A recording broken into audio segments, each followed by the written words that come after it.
आपकी जब पहले राय मालूम की थी, आप अपोजिशन में थी, आज बाकायदा तौर पर वजारत आपके पास है, और आज जो इजलास हुआ, क्या उसमें ये तरीके से आप अभी भी कह रही है कि जो पिछले इजलास था उसको तो इंडोर्स किया गया है और हमारी बात दुरुस्त साबित हो गई है, इसलिए जुडिशल कमीशन बनाया जाए? कि असद मजीद खान साहब ने उस जो बयानिया है तहरीक इंसाफ का, उसको इंडोर्स किया? देखिए, ये बहुत इंटरेस्टिंग बात है शाहजेब, बिकॉज आपने सबसे पहले तो अगर हमने कंस्पिरेसी साजिश मुल्क में खेलते रहना है तो वो तो हम अगली 2 दहाइयों तक भी खेल सकते हैं, और अगर हमें इस मुल्क के मसाइल को हल करना है तो हमें काम करना पड़ेगा। काम करना शायद हमें पसंद नहीं है, ट्रेलर्स पे खड़े होकर बातें करना ज़्यादा आसान होता है, और काम करना में आपको ज़रा मेहनत करनी पड़ती है। मैं आपको एक बड़ी इंटरेस्टिंग बात बताऊँ शाहजेब, कि मैंने जो आपसे पहले बात की, ये मरासला जिसको हम साइफर कहते हैं, पढ़ने से पहले diplomat with intent to serve this country for more than 32 years, जो प्रोफेशनल है, जिसको अपनी जॉब जानते हैं और जो ये जानते हैं कि पाकिस्तान के इंटरेस्ट क्या है, पाकिस्तान के इसको प्रिजर्व करने का तरीका क्या है। That's all I knew. मुझे ये पता था कि इसको किस तरह प्रोजेक्ट किया गया, और उस वक्त जो मेरी पोजीशन थी और आज जो मेरी पोजीशन है वो आइडेंटिकल है। जो सिर्फ एक चीज बदली है वो ये है, which was shocking to me, कि जब मैं I had access, obviously official होने के बाद आपको एक्सेस टू दैट टेलीग्राम मिला। मैं पहले दिन ही जाके मैंने जब वो टेलीग्राम देखा तो उसमें what I was shocked to see was कि आखिरी 3 लाइनें उस टेलीग्राम की लिखा हुआ था असेसमेंट एंड रिकमेंडेशन, और उसमें हमारा जो कि ये जिसको मैंने कहा I think he is professional par excellence Asad Majeed Khan, उन्होंने अपनी पूरे साइफर की डिटेल्स लिख के नीचे लिखा हुआ था कि मेरी ये रिकमेंडेशन है कि आप यहाँ पे इस्लामाबाद में इनके सफीर को बुलाएं और उनको डिमार्श करें और उनसे पूछें कि क्या ये लंच और मीटिंग में जो हमें वजाहत की गई है या हमें जो कुछ कहा गया है, क्या ये पूरी यूएस गवर्नमेंट की पोजीशन है या क्या ये एक आदमी जो कि वहां के लिए काम करता है उनकी पोजीशन है। Now this was received on the 7th of March. My question is कि 7th March, मेरे पास इसका जवाब है, लेकिन मेरा आपसे सवाल ये है कि 7 मार्च को ये रिसीव होता है और मेरी जॉब है as a professional, you know, as मुझे mandated to preserve the interest of Pakistan in the foreign office of Pakistan as a political leader, तो क्या मुझ पे ये वाजिब नहीं है कि मैं उसी वक्त जो असेसमेंट दी हुई या उससे अग्री करूं या डिसएग्री करूं, अगर मैं उसको सीरियसली लेती हूं तो मैं उसी वक्त डिमार्श इशू करूं और मैं उनको बुलाऊं और उनको खुद पूछूं, या फॉरेन सेक्रेटरी को कहें कि भाई आप उनको बुलाएं, उनसे पूछें कि क्या ये इनकी स्टेटेड पोजीशन है कि क्या ये, बिकॉज ऐसा से देखें कोई इसकी बारीकियों में नहीं जाता कि ये डेलीगेशन लेवल टॉक्स नहीं थी जिसमें एक स्टेटेड पोजीशन मिले, कि ये एक लंचन मीटिंग थी जिसके अंदर बहुत सारी इस तरह की मीटिंग्स में हम भी बहुत हार्श लैंग्वेज यूज करते हैं अपना पॉइंट क्रॉस करने के लिए। मैंने बहुत दफा ये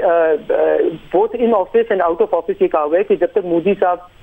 गवर्नमेंट में है पाकिस्तान के ताल्लुकात उनके साथ नहीं, इंडिया के साथ शायद बेहतर नहीं हो सकते, एंड इफ ये Hindutva oriented Modi exit India और वो इलेक्ट नहीं होते तो शायद पाकिस्तान इंडिया के ताल्लुकात और पूरी रीजन में एक ताल्लुकात की बेहतरी का सिलसिला आता है। अब मैं भी टेक्निकली तो इंटरफेयर कर रही हूँ, बिकॉज मेरा हक तो नहीं बनता कि मैं चूज करूँ कि इंडिया को कौन लीड करे, बट मैं अपना व्यू दे रही हूँ। It might be a very strong view, it might be N aggressive statement, but that is my view. So the difference between giving a statement जिसमें मैं अपना व्यू एक्सप्रेस करूँ जो कि शायद अनडिप्लोमैटिक हो, एंड कंस्पिरेसी या interference of a high proportion में बहुत फर्क है। तो मगर क्या उसमें जो ओपिनियन था उसमें कहीं ना कहीं ये था कि इस हुकूमत के साथ हम नहीं चल सकते हैं, अदम एतमाद कामयाब हो गई तो पाकिस्तान की सारी चीजें माफ हो जाएंगी, ऐसी बात थी? देखें Shahzeb, the fact I take this office very seriously. इस ऑफिस में बेशक वो एक एम्बेसडर हो, बेशक मिनिस्टर ऑफ स्टेट हो, बेशक फॉरेन मिनिस्टर हो, देयर इज अ रीजन कि cipher is a cipher. Cipher होने का मकसद क्या होता है कि ये चीज हम ओपन सोर्स इंफॉर्मेशन ईमेल के थ्रू क्यों नहीं देते, क्योंकि उसमें कोई ऐसी लैंग्वेज होती है, कोई ऐसे मैसेजेस होते हैं जो हम पब्लिक में डिस्प्ले नहीं करना चाहते। अगर किसी और को अपनी ओथ की पासदारी नहीं है, मुझे है, वो साइफर इज नॉट टू। मैं सिर्फ आपसे कॉन्टेक्स्ट साइफर की नीच होकर मैंने सिर्फ आपके साथ ये शेयर किया है कि साइफर की ये रिकमेंडेशन थी, और वो मैं इसलिए शेयर कर रही हूँ क्योंकि आपकी जो चेयर पाकिस्तान थी उसकी क्या रिकमेंडेशन थी, उन्होंने उसमें लैंग्वेज इस्तेमाल की गई, लेकिन एंड में उसकी ऑपरेशनल रिकमेंडेशन क्या है, वो ये है कि we must issue a strong demarche to the country in question both in Islamabad and in the country's capital through proper channel in keeping with diplomatic norms. देखिए, अगर आपको लगे कि कोई बहुत बड़ी कंस्पिरेसी है, कोई बहुत बड़ी इंटरफेरेंस है, तो क्या आप ये कहेंगे कि you should just issue a demarche in keeping with diplomatic norms and through proper channels, या क्या आप ये कहेंगे कि आपने तो you raise questions about everyone, you raise questions about जो आपकी इंटेल एजेंसीज हैं उनकी प्रोफेशनलिज्म का, कि क्या इस तरह की अगर कोई चीज हुई थी? और प्लीज आप हिस्ट्री में से देख लें, मुझे ये बता दें कि कौन सा रिजीम चेंज कौन से मुल्क में, बेशक वो कोई अफ्रीकन मुल्क हो, बेशक वो साउथ एशियन मुल्क हो, डिप्लोमेटिक चैनल्स के थ्रू कन्वे किया जाता है और फिर उसके ऊपर होता है। रिजीम चेंज जरूर एक पॉलिसी रही है, बहुत सारे मुल्कों की रही है, रहेगी परहैप्स, बट क्या हमें हिस्ट्री से ये पता नहीं चलता कि वो रिजीम चेंज किस तरह किस चैनल्स के थ्रू करते हैं? So this is making a fool out of yourself. मगर एक क्या फिर दफ्तर खारजा में जब ये आती है, ये साइफर आता है, तो शामिउद कुरैशी साहब को उसी वक्त बता दिया गया था या उन्हें अंधेरे में इस हवाले से रखा गया है? क्योंकि जी मैं इसके बारे में आपको बिल्कुल कैटेगोरिकली बता देती हूँ, और ये सवाल भी उठ रहा है कि दफ्तर खारजा ने क्यों नहीं इसका जवाब दिया। दो चीजें, शाह महमूद साहब को, फॉर्मर फॉरेन मिनिस्टर को इमीडिएटली दिया गया था, और उन्होंने,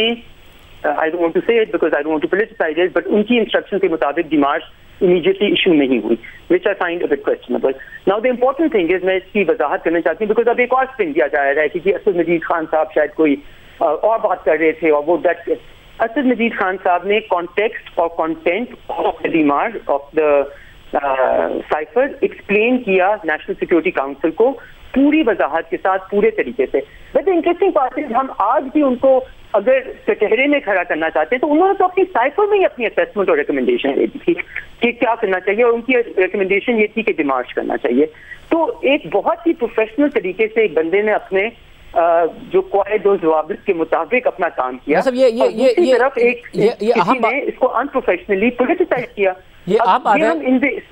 बात है कि दफ्तर खारजा को शाह महमूद कुरैशी साहब ने उस वक्त मना किया कि फौरी तौर पर डीमार्च ना करें, हालांकि असद मजीद खान साहब ने अपने साइफर में कहा था कि हमें डीमार्च करना चाहिए। एक खबर ये चल रही है कि असद मजीद साहब को दबाव में लाने की कोशिश की गई, मगर वो अपने बात पर खड़े रहे। क्या उन्होंने जो बात की है वो यही कही है कि उनका मतलब कतई तौर पर साजिश नहीं था, और उसी के बाद ये एलामी आया है जो नेशनल सिक्योरिटी कमेटी का आया है? आपकी जो स्टेटमेंट दी है, मैं इसको कैटेगोरिकली इंडोर्स करते हुए कहती थी कि there is no question of any दबाव। लेकिन हमारी जॉब है to stand by the integrity, by the professionalism of the foreign office of Pakistan. और मेरे नजर में ये जो आपने डिबेट कर रहे हैं अपनी diplomatic capacity and capability to conduct diplomatic relations with other countries, और उससे हमारे फॉरेन ऑफिस के ऊपर बहुत ज्यादा दबाव आया हुआ है। उनकी एक जैसे होती है ना, उनके ऊपर एक for them to be able to conduct themselves properly के ऊपर असरात आ रहे हैं, और ये बहुत मनफी है आपके फ्यूचर के लिए। फॉरेन ऑफिस की तरफ से क्यों नहीं फौरी तौर पर रिस्पॉन्ड किया गया उस वक्त? देखिए, बिकॉज फॉरेन ऑफिस की जॉब नहीं है कि अगर कोई और इसको पॉलिटिसाइज कर रहा है और इसको पॉलिटिकल स्पिन दे रहा है और पॉलिटिकल प्लॉय की तरह इस्तेमाल कर रहा है, तो क्या फॉरेन ऑफिस भी अनप्रोफेशनल होकर उस पॉलिटिकल गंद के अंदर कूद जाए? That is not their job. They are meant to be professional with training of 32+ years।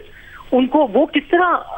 अब इशू ये है कि जो उनका पॉलिटिकल लीडरशिप है उस वक्त की, अगर वो इसको एक्सप्लॉइट करे, और मैं ये बिल्कुल it's a very strong word but I am using it very carefully, this cipher was exploited for political gains.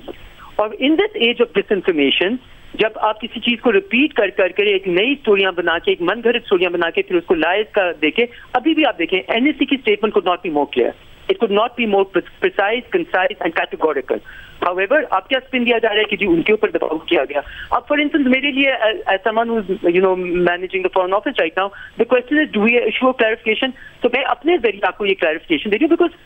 I think foreign office को इस चीज में, इस पॉलिटिकल गिमिक्री में लाना, उस ऑफिस की